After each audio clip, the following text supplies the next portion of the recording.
Could the Green Bay Packers have one of the best secondaries in the league this year?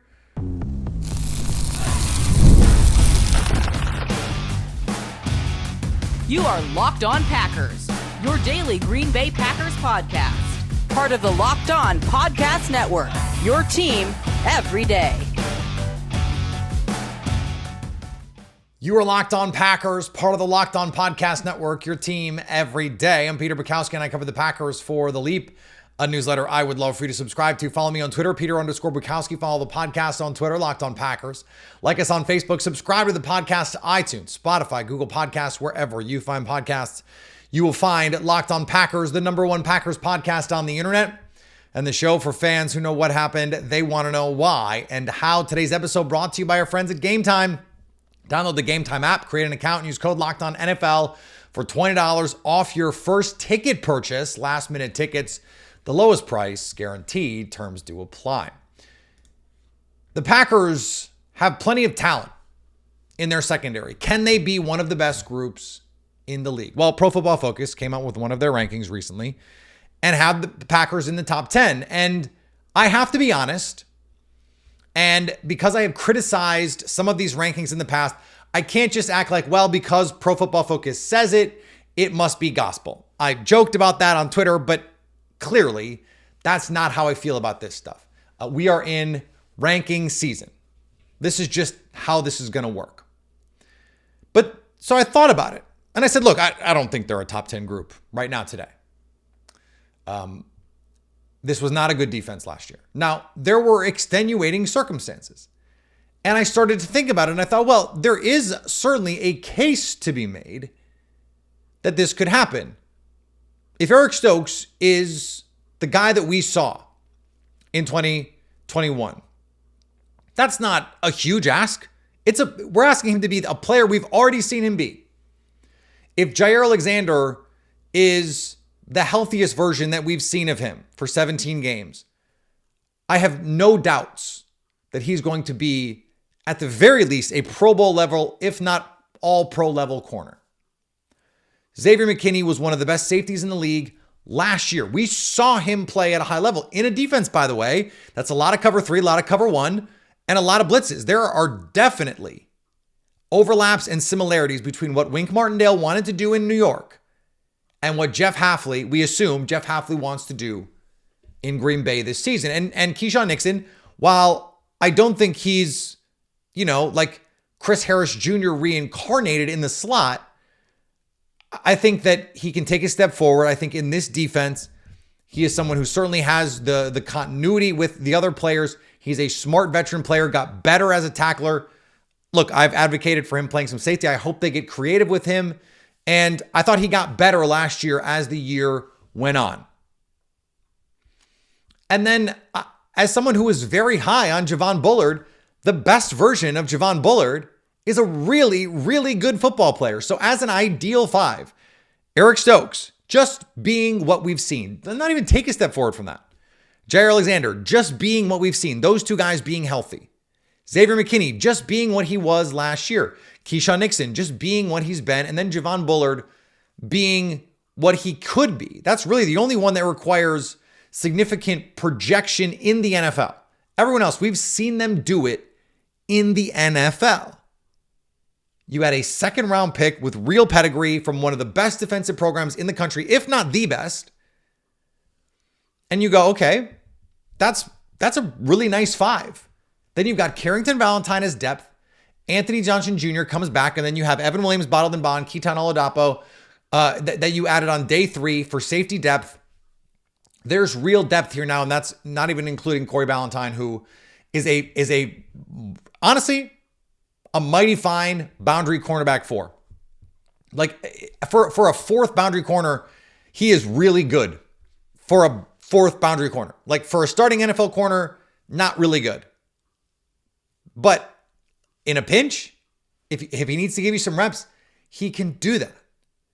So that part of it is understandable. Like I see the roadmap to the team being really good in the secondary. Jeff Hafley comes in. They're able to mix things in the back end. You get coverage disguises in ways that you just never did under Joe Barry. You've got that post-snap safety rotation to confuse quarterbacks who don't process quickly. You're going to blitz more. That's going to protect your corners a little bit because the ball's going to have to come out either quicker or they're going to have to process faster. And for some quarterbacks, you're going to speed up their internal clock. They're not going to like that. And they're going to force the ball into coverage or they're going to make off-target throws, and you're insulating your defensive backs, your coverage group against that. The Packers were 18th in coverage grade last year, according to Pro Football Focus.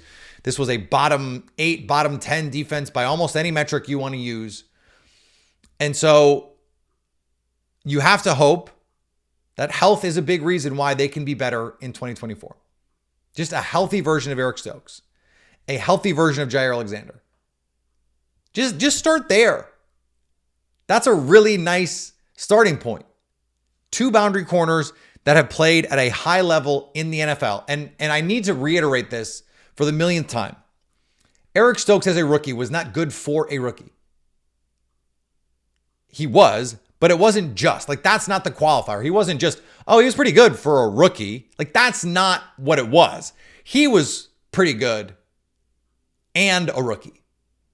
He was a good NFL player as a rookie, and then was miscast in Joe Barry's defense playing soft off zone coverage. It's just not who he is. It's not who he was at Georgia. It has never been where he's been at his best. And it reminded me of a lot of the situations with with Ted Thompson and Dom Capers, where Dom Capers needed veteran guys because that was a complex system. There was a lot of disguise and blitzing, and guys needed to know the nuances of the game. That was antithetical to the approach that Ted Thompson wanted to take, where it's turn the roster over, it's new guys every year, it's young players, it is draft and develop. Well, that just didn't work for Dom Capers. And to a certain extent, that was not how Mike McCarthy wanted to be, even though it worked in offensive line and frankly in quarterbacks and receivers. Like, it actually ended up working. It's just not what Mike McCarthy necessarily wanted to do. In fact, he articulated that to Ted Thompson, and Ted was like, this is what we do. They drafted a press man corner to play in Joe Barry's scheme. That doesn't make sense. And Joe Barry was not adaptive enough to make that work. I think the key difference here is not just the scheme that Jeff Hafley is bringing. It's that Jeff Hafley strikes me as the kind of coach who is far more adaptive. Played one way at Ohio State. That's a little bit different than some of the ways that they played in San Francisco, which is a little bit different than some of the ways they played in Cleveland. And then comes to Boston College, a different talent level, a different level of competition to his peers, and you have to do something a little different. He seems like the kind of guy who can say, okay, when the stakes change, when the circumstances change, I can adapt too. Now, we can't ignore the health part. Like, Jair has been hurt. Serious injuries the last couple years. Eric Stokes had that really solid rookie season and then has the major injury, comes back seemingly too soon, gets re-injured, plays terribly when he's out there, which is a mirror of what happened in 2022. He wasn't hurt, but he came out not a good fit in Joe Barry's defense, did not play well, gets hurt. And then the next version of him that we saw was worse. We can't just eliminate the injury part of this. And then there's the unknown, the who's going to be the other safety. Xavier McKinney's a really good player. I think he's going to be an ideal fit in this defense. But who's the other guy? And if they're going to play 3 safeties, then really, who are the other 2 guys? We just don't have good answers for that. And when we're talking about the best defenses in the league, the top 10 defenses, they just don't have those kinds of questions.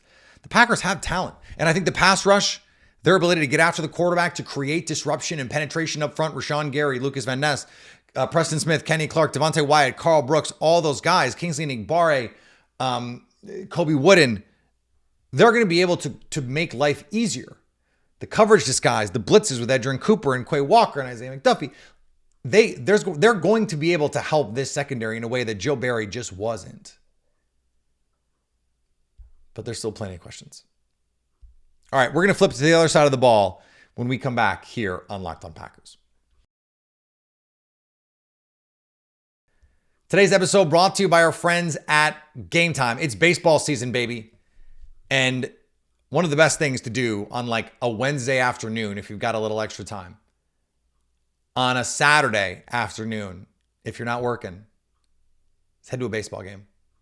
And sometimes you can do it last minute. You don't really know how to get tickets without feeling like you're getting ripped off. Well, the answer is Game Time. Last minute tickets, you can save up to 60% when you buy last minute for sports, concerts, comedy, theater, and more.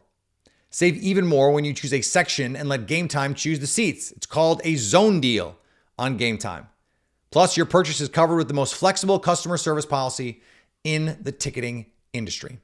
Take the guesswork out of buying baseball tickets with Game Time. Download the Game Time app, create an account, and use code LOCKEDONNFL for $20 off your first purchase. Terms apply. Again, create an account and redeem code LOCKEDONNFL for $20 off. Download Game Time today. Last minute tickets, the lowest price guaranteed. Are you watching Fox Sports or ESPN on your TV all day? Have to turn down the volume with all that shouting? Make the switch to Locked On Sports today, a free 24/7 sports streaming channel programmed for you every day to bring you the biggest stories without all the screaming. Locked On Sports Today brings you can't miss analysis, opinions, and news, streaming 24/7 on YouTube or the free Amazon Fire TV channels app, part of the Locked On Podcast Network. Your team every day. We had this big discussion yesterday about receivers, and you know, if they're all so mid, then it must mean Jordan Love and Matt LaFleur are awesome. After we stopped recording,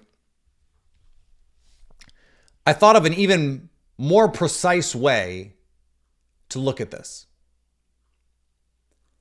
And I think it provides a really clear perspective here for what's going on. Now, before we dig in, let me be crystal clear and transparent. I think this is a very good group of receivers. I think they help Matt LaFleur. I think they help Jordan Love. Not that it undercuts how good those guys are. It's just that I think they're good. And I think having a bunch of good players is good. I'm on the record on that. This is not, me changing any of my stances on those things. So let's be 100% honest about what's happening here. But I also think it is the case that at the moment, if we're talking about wide receiver ones, and at this point in the game, I do not care about the Packers having a wide receiver one or even who it is. I don't care. Do I think someone like Christian Watson hitting his ceiling is really good for this offense? Yes, but not because he can become the alpha number one, which he could, but because it's really good when your really good players play their best. Like it's as simple as that. It's not any more complicated than that. As the youths would say, it's not that deep. Okay? So whoever you think the wide receiver one is, all right, think about them in your mind. I'm gonna be a hypnotist here for a second, a mentalist. Think about who you think the Packers' number one receiver is this year. Doesn't matter who you think it is. Romeo Doubs, Christian Watson, Jaden Reed, Dontavian Wicks, Bo Melton, Malik Heath, Luke Musgrave, Josh Jacobs. Doesn't matter. Tucker Kraft. Doesn't matter. Think of that person. Okay, do you have the person? Are you thinking of them? What rank in the NFL are they as the number one pass catcher in an offense? And I'm now accounting for if you think it's a running back, if you think it's a tight end. What rank are they in terms of number one pass catchers in the NFL? The top option on an offense. Where do they rank? 20th? Do they rank 30th? Lower than that? I can think of multiple teams who have multiple receivers who right now today are better than any receiver on the Packers. Again, this is not to slander those players. It is perspective on what the Packers were able to do last year and projecting forward what they could potentially be able to do this year if some of these guys just take incremental steps forward. The Rams have multiple receivers better than any receiver on the Packers. I think you could make the case the Seahawks have multiple receivers better than any receiver currently on the Packers. The Bengals, multiple receivers. The Dolphins, multiple receivers. I just named 5 teams off the dome who have 2 receivers better than anything the Packers have at its peak. Now, I think, and I've said this, everydayers will remember me saying this because I've said it multiple times now, that I think this is by 1 through 5 the best group in the league, the deepest group in the league. Best, hard to say. Deepest, yes. Their depth, wide receiver 4, wide receiver 5, wide receiver 6, no team has players that good at those levels, and I do think that matters. But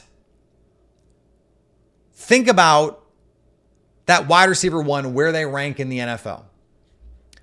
Jordan Love threw 32 touchdowns. I had it backwards in my brain there for a second.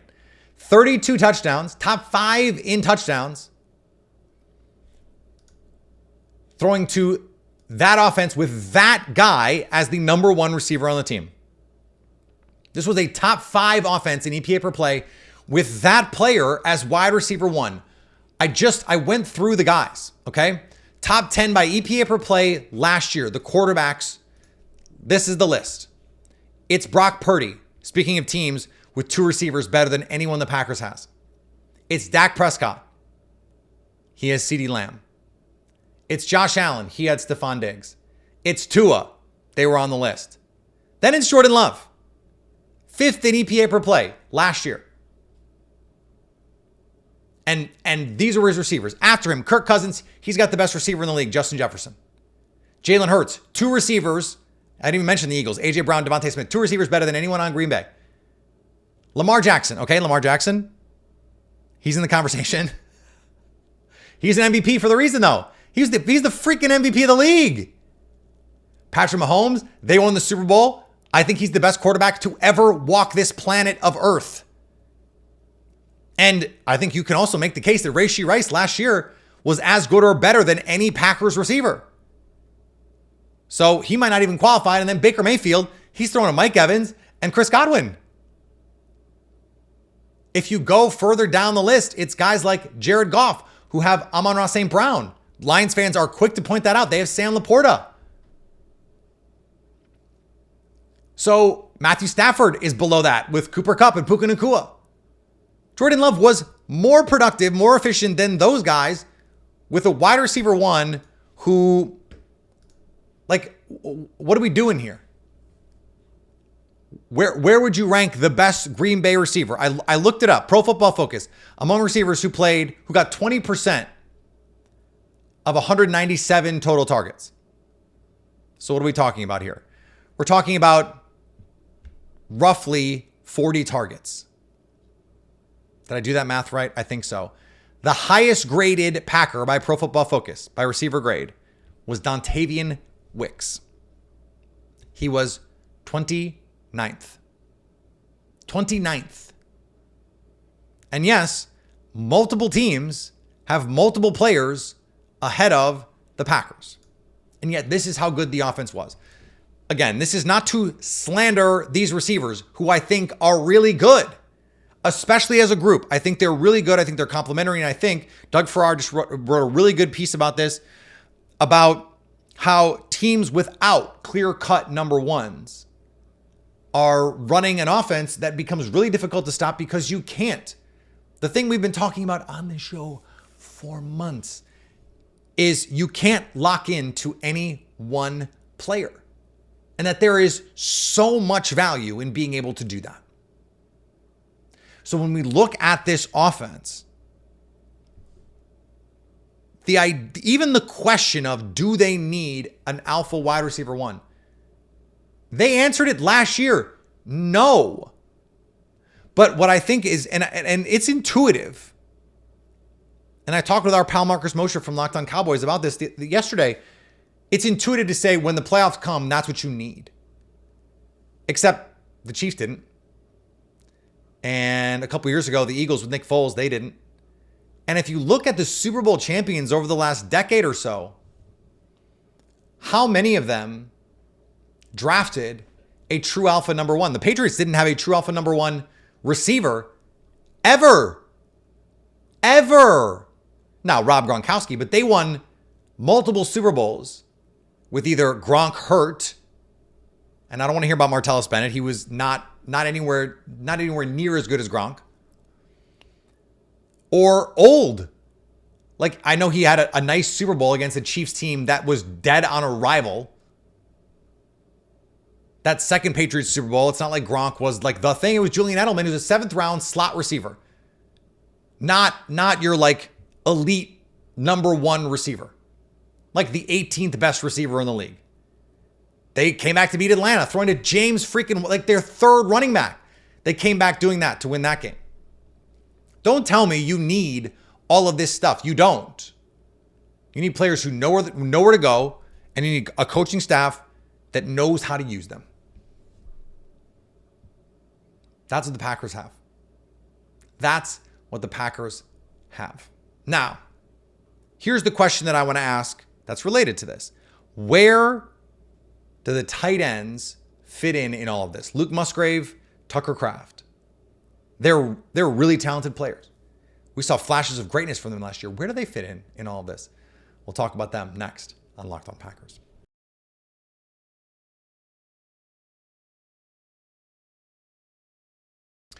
Locked On has launched the first ever national sports 24/7 streaming channel on YouTube, and it's also now available on Amazon Fire TV and the free Fire TV channels app. Locked On Sports Today is here for you 24/7, covering the top sports stories of the day with the local experts of Locked On, plus our national shows covering every league.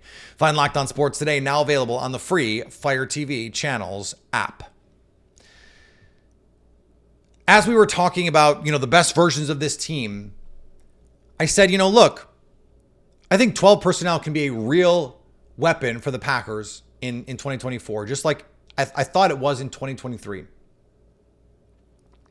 It's easy to forget now that it wasn't Jaden Reed or Dontavian Wicks that everyone was so excited about last year. Starting in spring ball, the player, everyone from the coaching staff to the players, to the media, they watched practice and they said, Luke Musgrave is different, man. Tom Pelissero called him the biggest fast guy he's ever seen. And we saw early in the season the value of that. And Jordan Love missed some throws. He's open on some seam routes that could have been huge plays. I think he has an incredible amount of upside. But the question becomes, what is the best formation for this team? What is the best personnel group for this team? Now, I continue to believe that it's 11 personnel, 3 receivers on the field. But then where do you play Luke Musgrave? Is he in line? Is he split out? Do you go double slot and put Luke Musgrave on the outside? I think it depends on if you're getting zone or you're getting man coverage. I love the idea against heavy zone teams of putting Musgrave on the outside, locking him on the backside, one-on-one with a corner who you're just basically letting him eat up. And then you've got trips to the other side. That sounds fun. That sounds really fun. But I don't want to forget that Tucker Kraft is a really good player. We saw it last year, the ability to make plays after the catch, the feel in zone coverage. I remember the play late in the game to seal it. Love buying some time. Tucker Kraft was, if my memory serves, chip release, and he finds a way to get open, a key conversion. The Packers seal the win. They go to the playoffs, the whole 9. They have to find ways to get both of those guys on the field. I don't know that 11 personnel split in the slot, Tucker Kraft is the way for him to be used. I don't know that 11 personnel backside X receiver is the way to use Tucker Kraft. I think you could, especially if he's just going to be kind of a give up route, occupy the corner kind of thing. Not Wall Street, the corner, occupy the corner. So you could use him that way, but I think the best way to use him would be to use him with Musgrave. With Musgrave, you could go 12, both guys in line. You could go 12 with Musgrave in the slot. And Kraft in line, you could go 12 and it's spread, it's gun, it's, it's 4 wide, both guys in the slot or both guys on the outside. Like, there's so much flexibility that these players allow you to have. And I think lost in all of these receiver discussions, and look, it's my show, so I'm culpable on this too. But lost in all of this is how talented, how big a part of this offense the receivers can be. And we just haven't talked enough about the tight ends.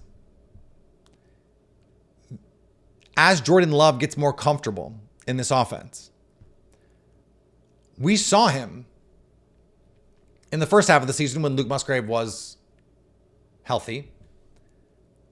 Sail routes, seam routes, finding ways to get Luke Musgrave the ball, not just on these like hyper schemed up leak routes, which, by the way, call it once a game and dare teams to defend it. I swear to God.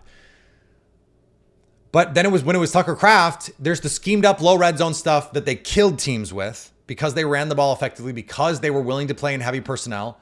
And it wasn't all just predictable stuff by formation. They can get to so many more things, so many more formations, so many more matchup based calls. And this is one of the reasons why the sky is just the limit. The sky is the limit for this team, and the tight ends have not gotten the glory in this. And I hope they have one of those games. Like, I hope Luke Musgrave has a game where he's got like 6 catches for $130.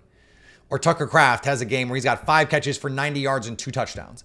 They're capable of that. And I said on Twitter the other day, I think as a duo, they have the most upside in the NFL. And got some pushback. Hey, Brock Bowers and Michael Mayer. Okay, let's see Brock Bowers play one NFL game. Let's just, like, not even one NFL game. How about one NFL snap before we do this? I think he's going to be really good. It's not even about that.